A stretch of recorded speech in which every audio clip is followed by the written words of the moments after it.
నమస్తే సుమన్ గారు. నమస్తే అండి. అయితే మీరు రాజకీయంగా చూసుకున్నట్లయితే ఎప్పుడు కూడా ఒక హీరోగా ఒక క్యారెక్టర్ ఆర్టిస్ట్కి వీళ్ళ ఎలాగే తెలుసు ప్రజలకి ఒక హీరోగా తెలుసు. అయితే రాజకీయంగా ఎవరిని ఎప్పుడు సపోర్ట్ చేయలేదు. ఇప్పుడు నవీన్ యాదవ్ గారిని ఎందుకు సపోర్ట్ చేస్తున్నారు? చూడండి, ముందు నాకు చిన్న శ్రీశైలం యాదవ్ గారు, ఆయన తండ్రి గారు నాకు మంచి ఫ్రెండ్. నాకు హైదరాబాద్ వచ్చినప్పుడు నాకు బాగా సపోర్ట్ ఇచ్చి, అప్పట్లో హైదరాబాద్ ఇలా కాదండి, ఓల్డ్ హైదరాబాద్ అది, ఈ డెవలప్మెంట్ ఇక్కడ ఏమీ లేదు.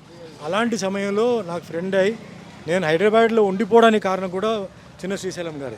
అంటే నేను ఉన్నానన్నా, మీరేం భయపడద్దు, ఇక్కడ ఉన్నాను. ఎందుకంటే మేము చెన్నై నుంచి వచ్చాం. సో అప్పటి నుంచి ఫ్యామిలీ ఫ్రెండ్స్ అయిపోయాం.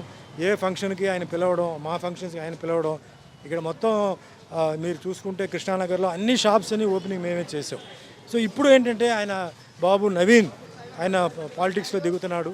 So this is the right time to do my service అని చెప్పి ఆయన మాకు చేసిన హెల్ప్ అంటే తిరిగి ఇవ్వడం కాదు, ఒక ఫ్రెండ్లీగా ఆయనకి నేను చేస్తాను. నేను అప్పుడే చెప్పాను, మీ ఏ పార్టీ సెలెక్ట్ చేసినా అది మీ ఇష్టం, కానీ నేను వచ్చేసి మీకు చేస్తానని చెప్పాను. సో కాంగ్రెస్ పార్టీ సెలెక్ట్ చేశారు, కాంగ్రెస్ పార్టీ టికెట్ ఇచ్చారు.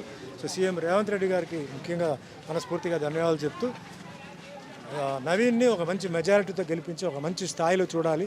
ఒక యూత్ పేదవాళ్ళ కోసం ఎన్నో అంటే ప్రాబ్లమ్స్ ఉన్నాయి, ఇంకా ప్రాబ్లమ్స్ ఉన్నాయి, ఎన్ని గవర్నమెంట్లు ఉన్న ప్రాబ్లమ్స్ ఉన్నాయి, అవన్నీ తొలగిపోవాలి. అందరూ హ్యాపీగా ఉండాలి. ఇన్ ఎనీ డైరెక్షన్, మున్సిపల్ ఉండొచ్చు, ఏదైనా ఉండొచ్చు.